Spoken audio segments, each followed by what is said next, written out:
Hello everyone. NCERT के exercise 3 का question number 16 इसको सॉल्व करेंगे और इसको समझेंगे। ग्राफ को समझने के लिए थोड़ा सा आपको पेशेंस के साथ इस पे डिस्कशन करना है।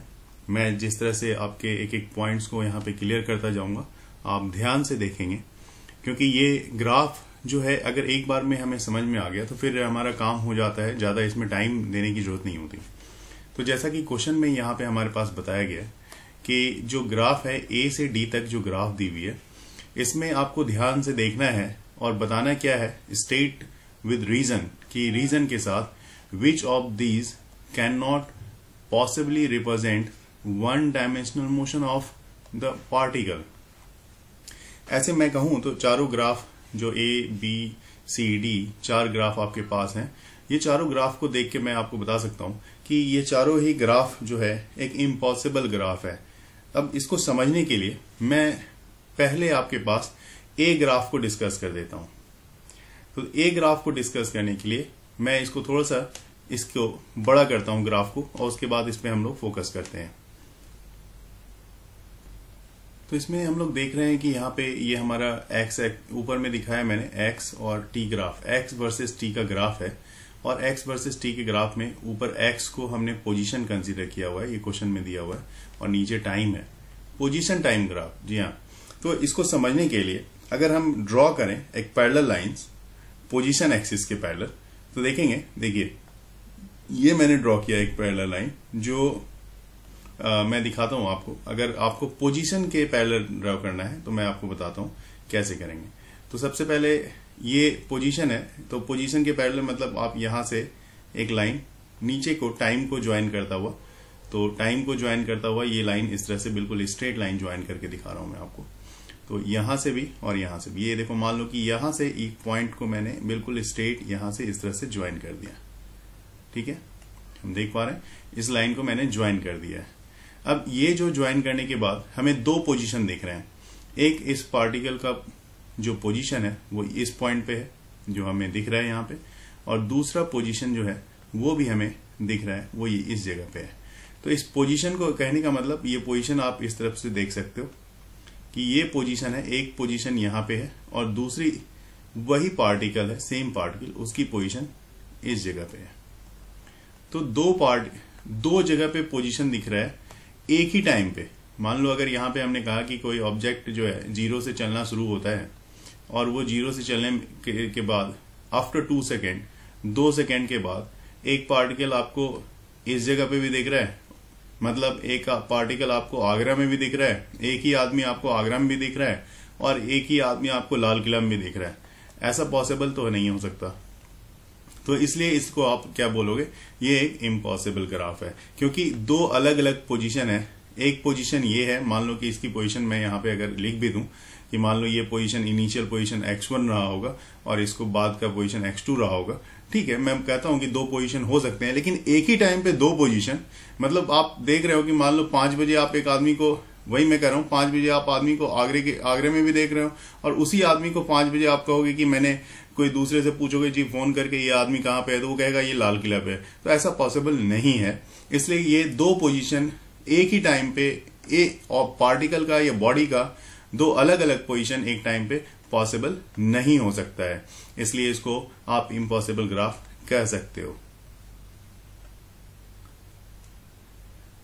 यहाँ पे मैंने इस जगह पे मैंने स्टेटमेंट भी लिख दिया है कि if we draw a line parallel to position axis, यहाँ पे पोजीशन एक्सिस के पैरेलल मैंने ड्रॉ कर दिया है लाइन को, और यहाँ पे मैंने बताया it intersect x T graph at 2 points. यहाँ पे आप देख सकते हो 2 पॉइंट्स पे, अगर मैं मान लूं इसको, ये एक पॉइंट ये है ए और दूसरा पॉइंट ये है बी, 2 पॉइंट्स पे इंटरसेक्ट कर रहा है। तो 2 पॉइंट्स पे किसी भी एक ही टाइम पे कोई ऑब्जेक्ट दो पोजीशन पे पॉसिबल नहीं है कि वो हो सकता है। इसलिए ये हमारा जो ए है वो ग्राफ एक इम्पॉसिबल ग्राफ है।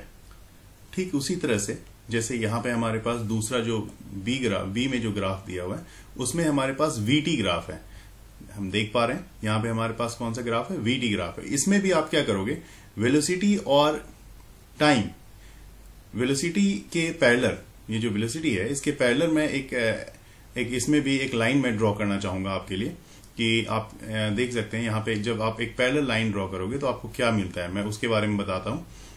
तो यहाँ पे एक पैरेलल लाइन, सबसे पहले वेलोसिटी के पहले ये जो पैरेलल लाइन मैंने ड्रॉ किया है यहाँ पे आप देख रहे हो 2 पॉइंट्स है यहाँ पे हमारे पास, है ना, 2 पॉइंट्स है यहाँ पे, एक पॉजिटिव में है, यहाँ पे भी मैं एक पॉइंट मान लेता हूं, और दूसरा जो है हमारा वो निगेटिव में है।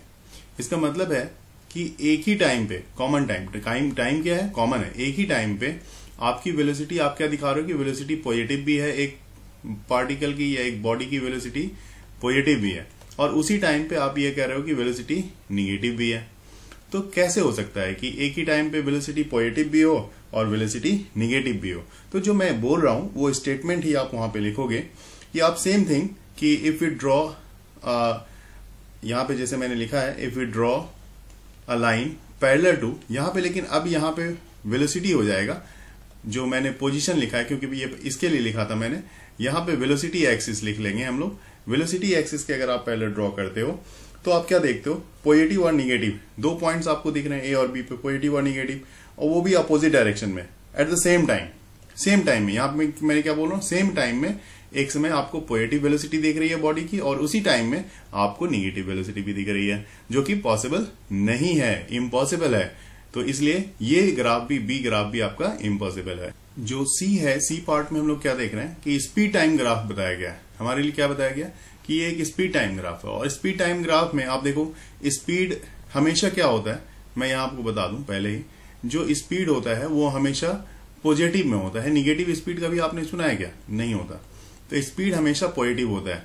लेकिन यहां पे आप देखो पार्टिकल जब, बॉडी जब मोशन कर रहा है तो उस ड्यूरेशन में इसके ऊपर, ये ओरिजिन है ना, इसके ऊपर आप क्या देखोगे, यहां पे क्या है, पॉजिटिव है, लेकिन इसके ठीक नीचे, यहां से ओरिजिन से नीचे देखोगे तो यहां पे क्या मिलेगा आपको, स्पीड निगेटिव दिया जा रहा है। तो निगेटिव स्पीड तो पॉसिबल है ही नहीं, तो निगेटिव स्पीड पॉसिबल नहीं है, तो सी का ग्राफ भी हमारे लिए ये निगेटिव, मतलब जितना भी यहां पे आप देख रहे हो ये वाली लाइन, ये सारी लाइन यहां से यहां तक, और इधर भी ये वाली लाइन, ये निगेटिव स्पीड को बता रहा है। ऊपर होता तो चल जाता, लेकिन निगेटिव स्पीड है। निगेटिव स्पीड मतलब ये एक इम्पॉसिबल पार्ट है, इसलिए इसको भी हम कंसीडर नहीं करेंगे, ये एक इम्पॉसिबल ग्राफ कंसीडर किया जाएगा। और ये लास्ट ग्राफ में हम देख सकते हैं, जैसा कि यहाँ पे आप देख रहे हो ग्राफ में, ये पाथ लेंथ हमेशा पॉजिटिव होता है। तो ये पाथ लेंथ जो ये जा रहा है ये तो पॉजिटिव है, ठीक है, ये पॉजिटिव है, लेकिन दूसरा जो पाथ लेंथ ये जो नीचे की तरफ आ रहा है ये निगेटिव है। और पाथ लेंथ कभी निगेटिव नहीं होता, वो क्या होता है, हमेशा पॉजिटिव होता है। इसलिए आप इसको कह सकते हो कि ये भी एक इम्पॉसिबल ग्राफ है। इस तरह से पाथ लेंथ मतलब कहने का मतलब ये आगे और चलता रहता, ऊपर ही जाता रहता, पॉजिटिव में रहता तो अच्छी बात थी, लेकिन ये इधर आ गया तो ये निगेटिव में आ रहा है। मतलब ये देखो आप, पाथ लेंथ ऊपर जाना चाहिए था, ऊपर इस तरह से ऊपर जाना चाहिए था हमेशा, पाथ लेंथ नीचे नहीं आता। तो पाथ लेंथ ये वाला जो पोर्शन है ये हमारा निगेटिव का पार्ट है, जो कि पाथ लेंथ निगेटिव होता नहीं है, आपको भी अच्छे से पता है। इसलिए ये 4th ग्राफ भी हमारा एक इम्पॉसिबल ग्राफ है। तो इस तरह से चारों ही ग्राफ हमारे लिए एक इम्पॉसिबल है। Okay, thank you so much.